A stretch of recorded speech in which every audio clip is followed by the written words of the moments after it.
It's a pleasure for me to introduce my good colleague, my brother, Abu Mahmoud Mustafa Abu Suwaid. He had his PhD degree from Boston College in 1993. He's an expert on Al-Ghazali for sure, because his dissertation is also on the development of Al-Ghazali's genetic epistemology. And since just about 1996 has been professor of philosophy and Islamic studies at Al-Quds University in Jerusalem. He also served as the dean of the College of Da'wah and Usuluddin and the College of the Qur'an and Islamic Studies at Al-Quds University until 2020. And he is very well known throughout the Muslim world, as he was chosen, as featured in the Muslim 500 list of the world's most influential Muslims. We were together in Malaysia for a few years. Alhamdulillah, that's when I met him actually, from 1994 or 5, I believe, the way I remember. And we worked together and taught also at ISTAC, International International Institute of Islamic Thought and Civilization, for a few years. And then I'll just say a few more things about his credentials. He is a Palestinian, as you know, I'm sure most people know, intellectual, philosopher, and theologian. He was appointed as the first holder of the integral chair for the study of Imam al-Ghazali's work at the Holy Al-Aqsa Mosque and Al-Quds University in 1220. This is provided by His Majesty King Abdullah II endowment. He teaches Al-Ghazali's Ihya, his famous book, you remember. I think this is well known throughout the whole Muslim world. It's like our manual. But you see, regularly he is teaching this Ihya at the Aqsa Mosque 6 days a week. So Alhamdulillah, he still continues with that. His book, when we were there, it was published actually in Malaysia, Islamic Epistemology, the case of Al-Ghazali. And then he has another book, Fatawa of Al-Ghazali, he critically edited, and it was published at ISTAC also. And then at Treasury of Al-Ghazali, another book. Then another book, introducing Al-Aqsa Mosque, the Holy Land, Jerusalem, and Al-Aqsa Mosque in the Islamic sources. Today, I am so glad and we are honored to introduce him to you to speak on Al-Ghazali and Said al-Nursi and the revival of religion. So it is my pleasure to introduce him. Thank you very much, brother, to be with us. Well, thank you very much. Really, I'm honored.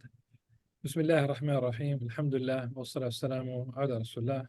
رب اشرح لي صدري ويسر لي امري واحلل عقدة من لساني يفقهوا قولي ربنا اغفر لنا ولاخواننا الذين سبقونا بالايمان ولا تجعل في قلوبنا غلا لآمن انك رؤوف رحيم ولا حول ولا قوة الا بالله العلي العظيم حسبنا الله ونعم الوكيل. جزاكم الله خيرا. بارك الله فيكم. Thank you very much for this opportunity.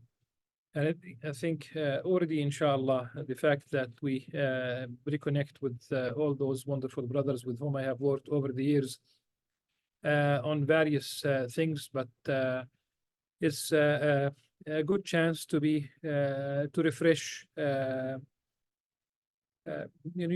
yourself in the sense of going back to Nursi once more. We should not stop. This is the fact that when you said an expert on Imam Ghazali, maybe a good student of Al-Ghazali, and maybe there should have been a good student of Nursi. So there should have been like two people. Which would immediately say that no matter what I say about Al-Ghazali and Nursi, but especially about Nursi, it's not going to be fair enough. It's not going to be to cover every single thing that one could say about Nursi and Al-Ghazali. But to start with, we talk about two giants of the Islamic civilization, and definitely both of them were revivalists. both of them understood their role at the time they were in existence. Like Imam Ghazali understood that he was a mujaddid, okay? And he was, definitely accepted, recognized as the mujaddid of the 5th century. One might say the same thing about the Nursi rahimahullah, because there is recognition by Ahmed Khalid Shukri, who's a professor of Quranic studies, because Nursi primarily is Khadim al-Quran. So somebody from the same field recognized him as a mujaddid during our era. And the mujaddid, it doesn't have to be one person only. And there were definitely similarities, many similarities. And in the few things, the couple of paragraphs that I wrote for this lecture, I said that Nursi rahimahullah, who died literally on the 23rd of March 1960, and that's something that probably I will never forget, and I will tell you immediately why. He died rahimahullah after my birth by 2 years, 2 months, and 2 days. So how could I forget? Now you can figure out when I was born. 2 years, 2 months, and 2 days. 23rd of March 1960. He witnessed the downfall of the Islamic Caliphate. Of course, you talk about a little bit from the end of the 19th century.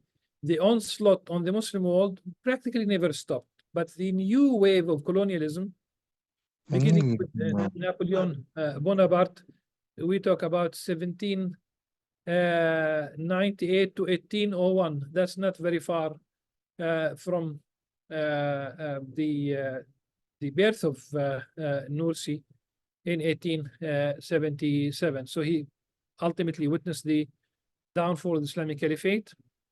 And you have the occupation of Istanbul by the British. He fought earlier, like about 5 years earlier, 4 years earlier, 5 years earlier. He fought against the Russians, and he was a prisoner of war, and he was almost executed.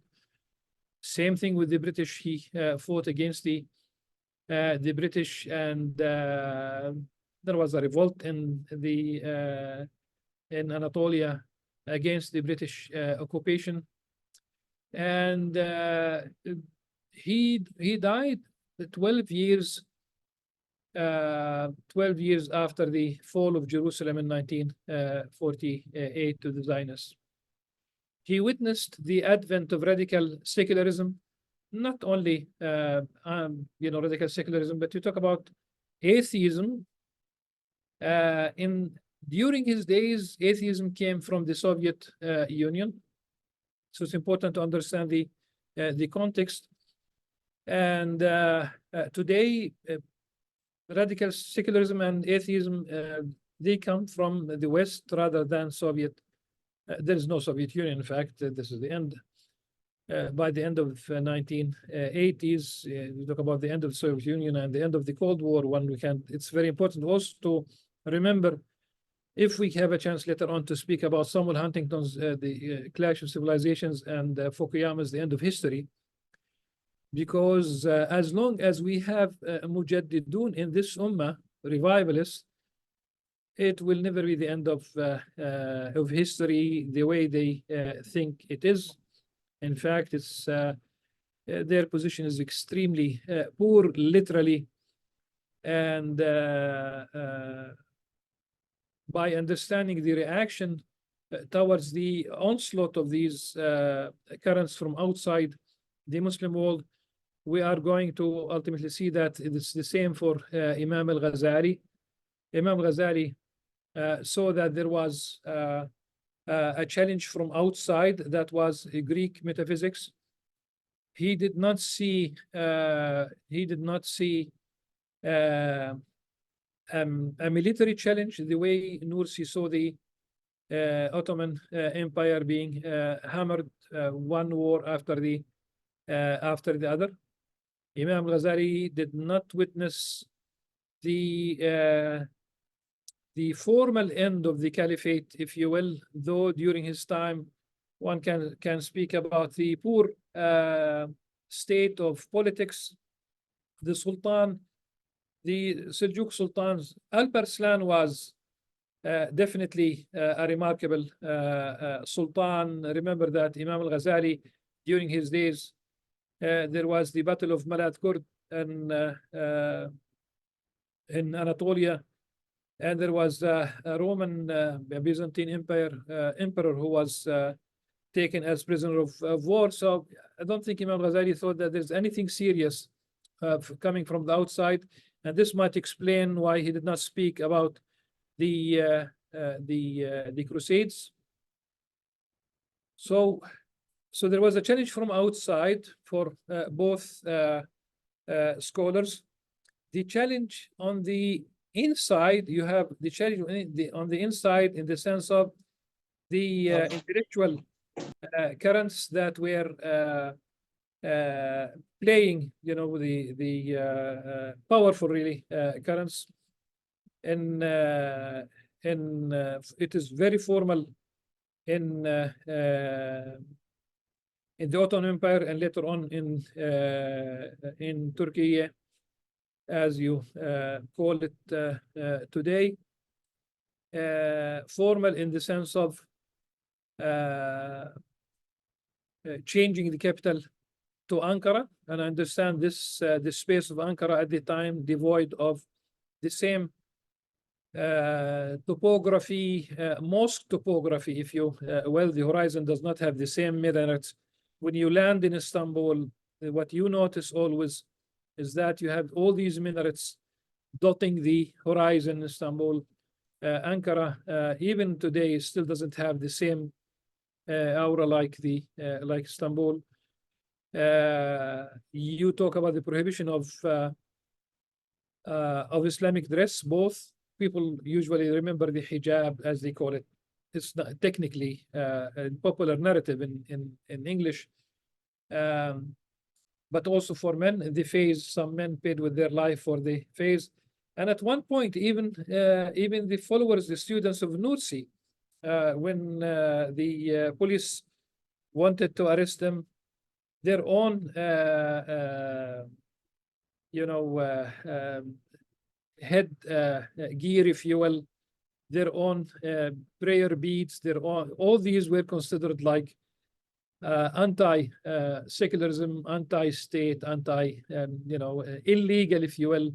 They were considered as such. This is what, when we talk about radical secularism, this is really part of the story. And definitely changing the alphabet from Arabic to Latin. And it's not like people were free to choose either or. There was an official prohibition on November 23rd, 1928. And Risalat al-Mu'jizat al-Qur'aniyya of al-Nursi, it came a couple of months before the actual prohibition. That's to my knowledge. So there was an actual prohibition. You cannot use Arabic letters. And this meant at one point a generation that was cut off from the Arabic alphabet. Ustaz Al-Perslan knows that in Malaysia, in Bahasa, the same thing, there was no prohibition, but they moved from the Jawi letters, which is primarily Arabic, into Latin. And the Ain was the equivalent of the Ain became the letter K in Latin. So think about Ni'ma. It became written, translated as Nikma, because the Ain is K. So this is something, it is symbolic, but it reflects that kind of being cut off from the roots. And there was a radical, as a state policy, adopting westernization. There are images of Turkish leaders, Ataturk with the cylinder hat. This is not about the person. This is about the hat. That's not how you advance your own society, by wearing a cylinder hat. So the idea was really uprooting, though the geography is still there, but it's really uprooting Turkey from the Muslim world, the geography and the spirit, going westward, which is still the problem until today, in a certain sense. Going after Europe to be members of the European Union, when practically, if you think about it, I don't know what is it that they can offer us if we really live up to our ideals, civilizational ideal, if you will. If the day of judgment unfolds and you have a sapling, a seedling, a small tree in your hand, and if you could still plant it before really it unfolds, then do. This is the hadith. It has definitely connotations. Ustaz Ibrahim Zamir, you know that the connotations for the protection and the environment, and the seeing things with a green glasses from an Islamic perspective, but also it's that kind of contribution to the civilization. And I think the best thing that we can do to humanity today is to reintroduce the sacred to the public sphere, as the Western societies are failing miserably in this respect. Sayyid al-Nursi, rahimahullah, was involved in politics as a force for the good of society. And unlike Imam al-Ghazali, who did not fight personally, Sayyid al-Nursi did fight. And he was a prisoner of war. And you know the story how the Russian general passed by the prisoners of war, and they stood except for Sayyid al-Nursi, and there was a court and he was sentenced to death. But ultimately, subhanallah, he realized that general that it was not a personal insult, that this man was really living up to his own ideals. And later on, he managed to run away, only to be welcomed and to be given prominent positions. But the idea, his movement, also, this is something that is different from Imam al-Ghazali. Nowhere you can read about Imam al-Ghazali. He did have students. For example, the text says that 400 turbans, really, which means 400 scholars attended his lectures at the Nizamiyya of Baghdad. But including, by the way, Abu al-Wafa ibn Aqil and al-Khattabi, these were the heads of the Hanbali school. Remember, we talk about Shafi'i, Ash'ari, and we talk about the Hanbali. So they attended his lectures. But there was no movement. Nursi was very adamant about establishing a movement. He knew the legal limitations, and definitely he wanted a generation, because also during that period, we still talk about the early 20s, the reaction towards the British minister of the British colonies, who held the copy of the Qur'an, and he said that he wanted to Muslims to be distanced from the Qur'an, and then definitely the Nursi wanted to embark on serving the Qur'an. But he had already at a younger age, he had like an insight, maybe even more than insight, of course, about serving the Qur'an.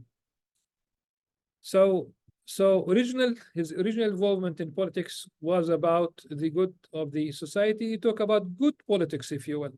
And this is something that we need to to understand, because later on, when he gave up on politics, of course, the priority was to save the faith of the people.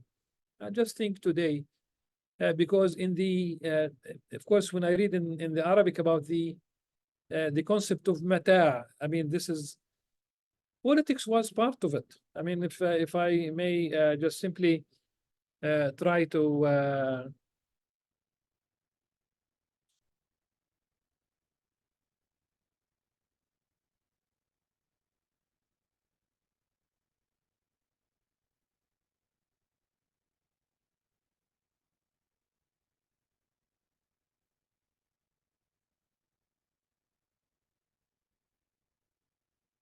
okay, this is in رسالة الاجتهاد, in the كلمات number 27, and in number 3, he says مثل I'm reading the Arabic, but of course I will translate. مثل ما يروج لمتاع في السوق حسب المواسم. Okay. In that context he says إن المتاع الذي تلفت إليه الأنظار في عصرنا الحاضر ويرغب فيه الانشغال بالأمور، فمثلا السياسة وأحداثها. I'm not going to talk about the rest of it right now. If I have a chance, I'll go back to it. But the idea is that this is really some of the goods that follow the seasons in the marketplace, according to the social life, according to the exhibitions, every age will have something that people will be interested. And he said here it is politics and the events are part of it, which means here he was not happy with this kind of mata'. He was not really. This is that this product, these goods were not good in themselves.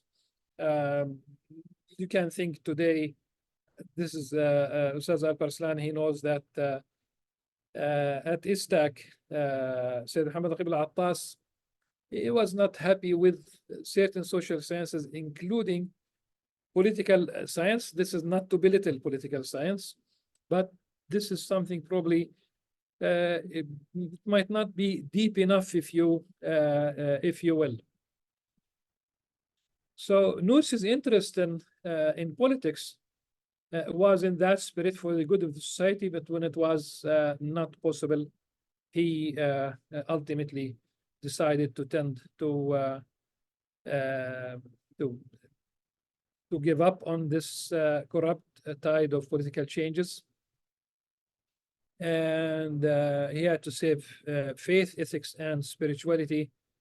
This marked the birth of the new Sa'id, and it took place in Barla when he was in forced exile.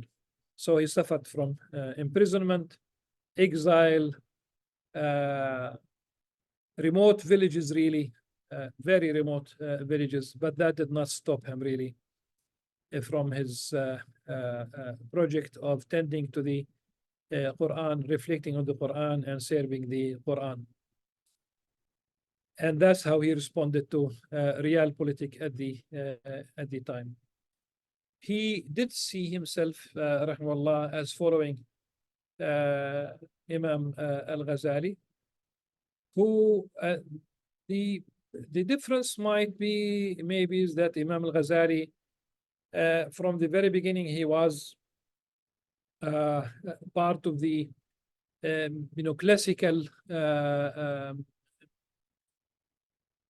classical Islamic scholarship. He was involved in that from the very beginning, and this meant being busy with usul al-fiqh. For Imam al-Ghazali, it was fiqh. Imam al-Shafi'i, al-Basit, al-Wasit, al-Wajiz, all these were books in jurisprudence. And in usul fiqh, some of his books on usul, like al-Mustafa, is still being taught at Al-Azhar, at Al-Quds University, around the world. And he learned theology. He was with many stages, cannot cover all of these, but his major professor in Nishapur, he was famous for saying, and I'm saying this because we have something that would connect Imam al-Ghazali and Nursi with a smile still.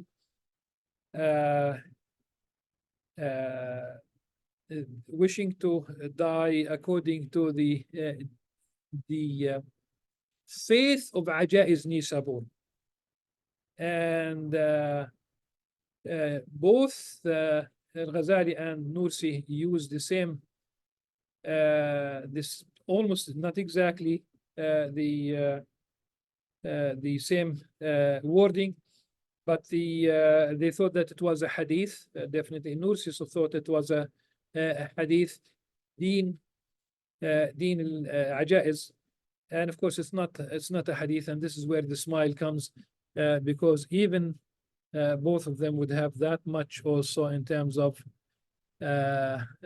use of a hadith that is not sound, which also is very important. None of them claim that he was complete or perfect. This is very important to remember, which also means that whatever they have left behind, Jazakumullah khairan, the idea is to build on what has been given. I think this is also very, very important. There is no kamal, there is no perfection.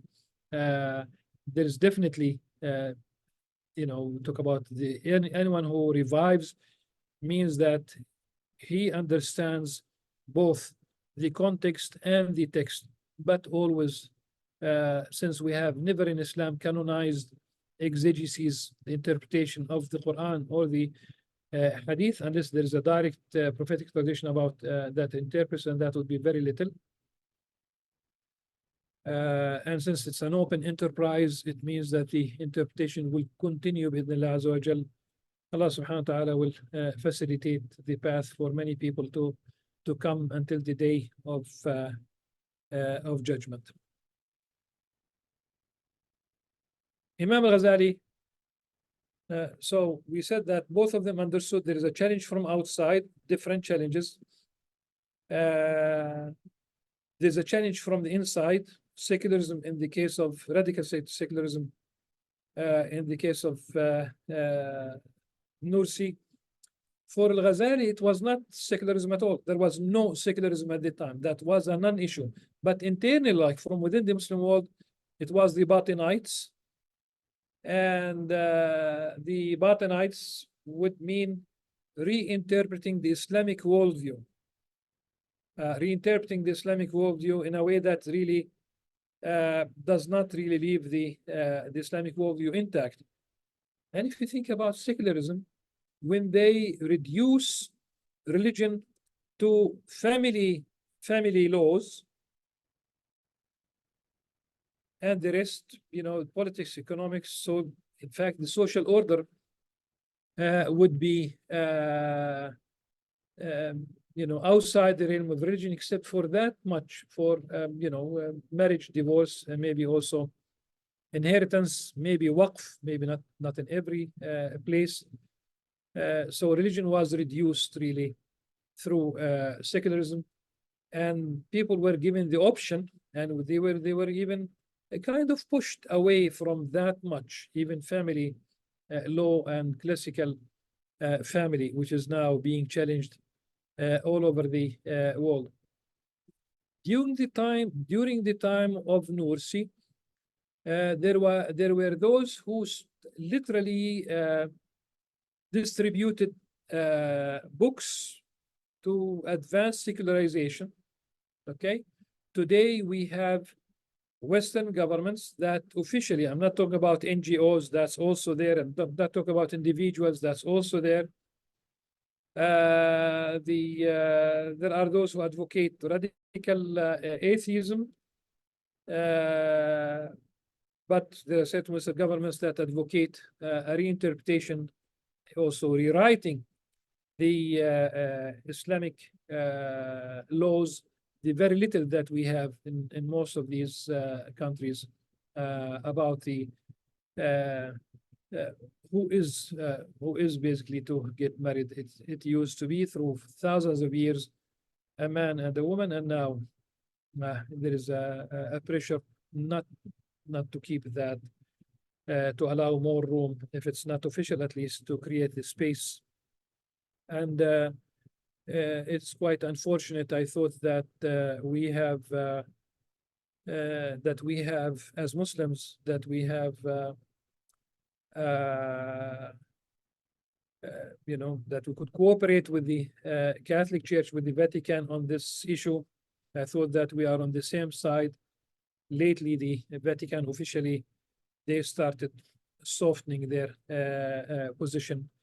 Officially, I don't know where this will get. You can bless a same-sex. You cannot, they cannot get married in the church officially, but you can bless the couple nevertheless. So I thought that we are on the same page. Apparently, things are changing. And this is why I say the role of Muslims is to introduce the sacred into the public sphere, not forcing, but simply to remind people that there is something else, that people are drifting away. If it's really same-sex, it's became legal. Marijuana is legal. Gambling is legal. Alcohol, of course, is legal. Adultery, which became secularized. You talk about extramarital affairs, it is legal. There are so many things that became legalized. I don't know what's next or what is left really for the society. In fact, not only in this respect, also they have been hammering us for decades about human rights, and they have failed miserably in when they talk, or when they act, or when they address the issue in the Gaza Strip. You talk about the genocide and all those decades of speaking about human rights disappeared, and they are not true. A Eurocentric worldview that probably they have never included us in the picture, but that's also part of it. Imam al-Ghazali realized the onslaught of the Batinites, and he wrote systematically against them. Some Orientalists accuse al-Ghazali of running away from the Batinites, because you talk about the assassins, about 150 years, a campaign of 150 years, killing both politicians and scholars. It continued like this. At the very, very end, they shifted course, and they helped Salahuddin al-Ayyubi, which is an amazing thing. But 150 years of killing politicians and scholars. They killed Nizam al-Mulk. And we should really, because remember that Nursi wanted to establish Zahra in the eastern part of Turkey. That school, that university, the Madaris al-Nizamiyya, really, they are colleges. I mean, think about it in the language of today. And he established these schools, these colleges in major cities. We talk about Nishapur, we talk about Baghdad. Mosul had two. Because he used to establish a school wherever there was a serious scholar. And his aim was to protect the faith of the Sunnites in general, but in particular, of course, the schools tended to the Ash'arite and the Shafi'i schools of theology and jurisprudence, respectively. For those who might not get the, let's say that we have a rusty memory sometimes, or during the time of Imam al-Ghazali, when he came to Jerusalem, to al-Masjid al-Aqsa, the Khatib at the end of the khutbah, he used to make dua to Al-Khalifa al-Fatimi in Cairo. Jerusalem was ruled by the Fatimids from Cairo. So North Africa, Egypt was under the influence of the Fatimids all the way to Palestine, to Jerusalem. In fact, when you talk about the path of the Crusaders, Tripoli in Lebanon, the Lebanese Tripoli, Tarablis. At the time, it was a Shiite. During the time of the Crusades, when they went, it was a Shiite emirate, if you will, a small one. There was no state for the 12th Imamites at the time, and both the Imamites, the 12 Imamites, and the Sunnites, and even later on, even the Fatimids, they realized that either they would give up their own rule and just hand it to Nur-Din Zinki, and of course represented by Salahuddin Ayyubi. They knew that either they would do this or the Crusaders will take over. I mean, at least this is part of the background, towards that period. So the Batanites, that's a challenge. That's a big challenge on the inside. Now there is another challenge. When we say the Batanites, it doesn't mean that they are the only ones. Remember when Imam al-Ghazali was born in 450 of the Hijri calendar, that was the year when al-Baghdadi died, the author of al-Farq Bayn al-Firaq. And so he listed more than 70 sects and groups in Baghdad. But the most serious one was the Batanites, because it entailed of course a change of the Islamic worldview. The philosophers, Imam al-Ghazali tended to the philosophers, and this is something common between both Nursi and Ghazali when they responded to the naturalists, to the Imam Ghazali was very clear. This is not about, he was not refuting or refusing math. He was not refusing logic. In fact, Imam Ghazali was the first to popularize in a chapter at the beginning of al-Mustafa the importance of logic, and he wrote independently books about the importance of logic. Ultimately, Imam Ghazali said it's about metaphysics. And those who lament that Imam al-Ghazali wrote first Maqasid al-Falasif, then Tahafut al-Falasif, the aims of the philosophers, and then the critique of the philosophers. Well, nobody today in the West or the East or the North or the South really accepts the Platonic, Aristotelian, or Neoplatonic ideas as being valid for faith communities or intellectual communities. They are part of the history of philosophy, but Imam Ghazali said no, in the sense of no to that kind of metaphysics. One issue, since we talk about al-Tabi'in or al-Dahriyin, both scholars tended to that. They wrote about that. The idea when we speak about Imam Ghazali's occasionalism, that there is one true reason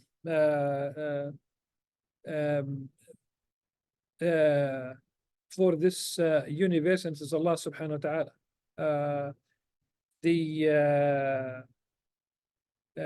There's only one absolute free divine will.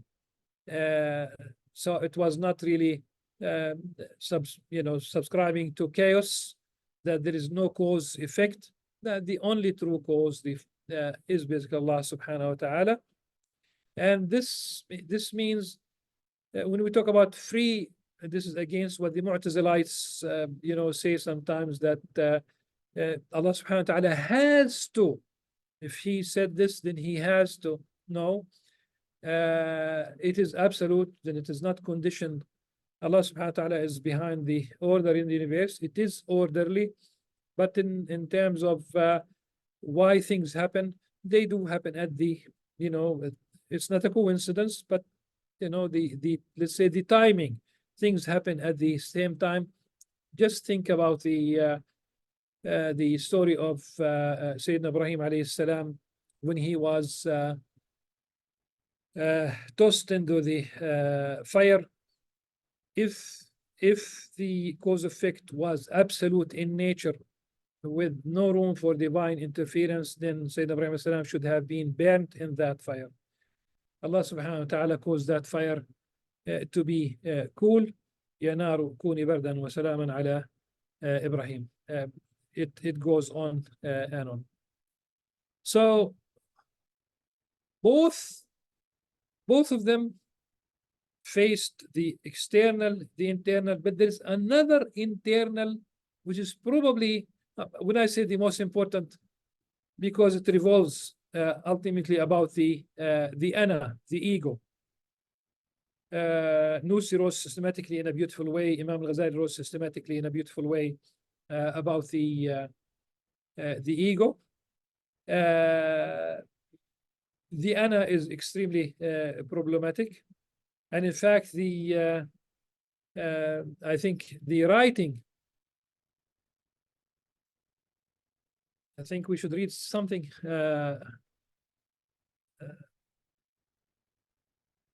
from the direct text about the about Nursi's ana.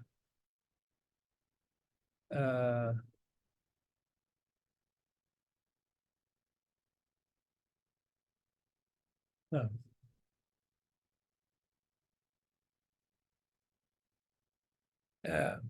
When he reflected on the Isra and Mi'raj, a very beautiful thing, the description in Arabic, فأسرى بهم المسجد الحرام المسجد الأقصى الذي هو مجمع الأنبياء. And I'm sure this is the beautiful translation of Ustaz Ihsan Salhi, isn't it? The rendering in Arabic is extremely beautiful. Then he said, أجل إن أنا مع أنه ألف رقيق خيط دقيق خط مفترض إلا أنه لم تعرف ماهيته ينمو في الخفاء. So أنا, of course, the Arabic letters, the alif is very gentle. I mean, almost unlike the qaf, unlike the kha, unlike the ain. Like it's very gentle, hardly there. A very thin line, okay, almost like a supposed line. But if you don't know its essence, it does grow in hiding, like the seed under the earth, and it really grows little by little until it really spreads throughout the human being, and it will swallow the human being like a python, like a massive python. This ananiya, selfishness, but it's really egoism, is what really ultimately allows the nationalism in the negative sense. Nationalism with almost like the image here is that فيستغلظ, like you'll have the ana will have a massive trunk now, like almost now like because that seed growing under the earth, then you talk about that massive tree. It is basically fed. I would say that both of them would feed on each other. Then it would make the human being like the cursed Satan, challenging the orders of Allah subhanahu wa ta'ala. Having said this, of course, it continues really, because here we talk about the notion of shirk. This is why people do not understand the fana for the Sufis. It's not about a union. It's not about incarnation. It's nonsense. The fana for the Sufis is simply not noticing the ana, as simple as that. See here, the Satan will feed, okay, gives the ana supplements until it becomes very strong enough to challenge Allah subhanahu wa ta'ala. That's shirk, full. And the Sufis would try to keep minimizing, subduing the ana until they don't notice it. This is when, seeing everything in the universe coming from Allah subhanahu wa ta'ala. That's the haqiqat tawheed for Imam al-Ghazali. Now, Nursi has something beautiful. I'm sure that you have noticed this in the kalimat, one after the other. And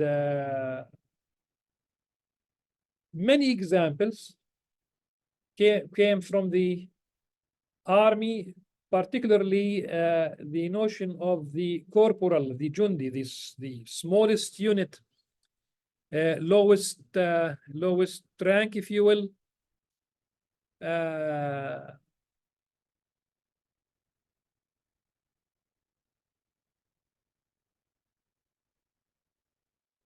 For example, in kalima number 2, if I remember well, that's the Suzler. How do you call it? The Ustaz Al-Parsan. Is it the kalimat Suzler? What is it? Yes, yeah, so is that. Yeah. Suzler. Okay. Yeah. Now, here he says that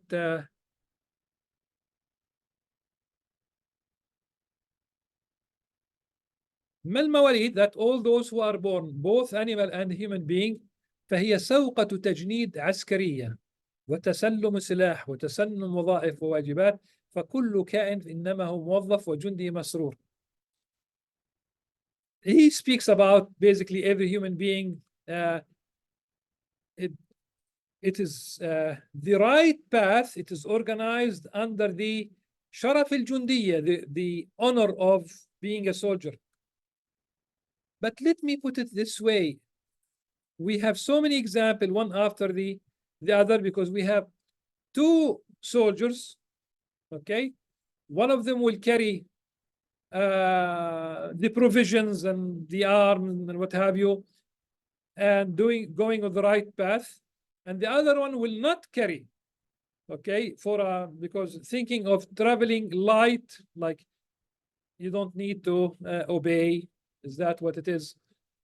And one would take the other path, which is to the left, which is detrimental ultimately.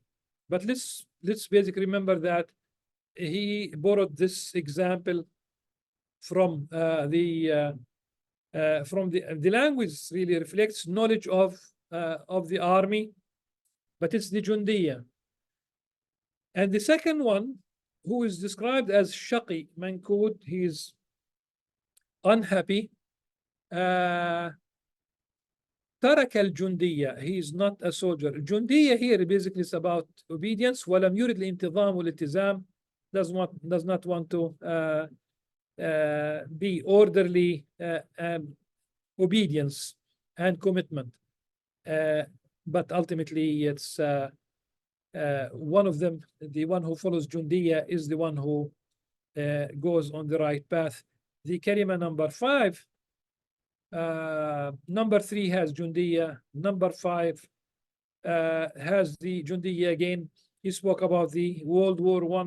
In one of the battalions, 2 soldiers, one of them is trained and he's very serious about his duty. The other one is ignorant and he follows his own whims.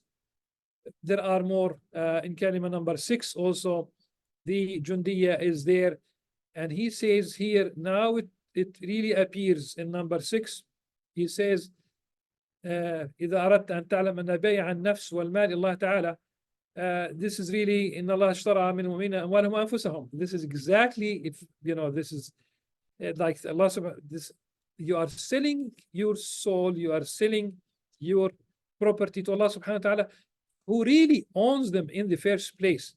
And you know, servitude, slavery to Allah subhanahu wa ta'ala. He said, وَالْجُنْدِيَّةُ فِي سَبِيلِهِ أَرْبَحُ وَأَشْرَفُهَا. So I'm sure that you have noticed all these examples coming from Nursi about al-Jundiyya, but again, this is not about the army. This is about really order. It's about training oneself to obey, obedience, following the right, you know, rules, taking the right path will lead you to Allah subhanahu wa ta'ala.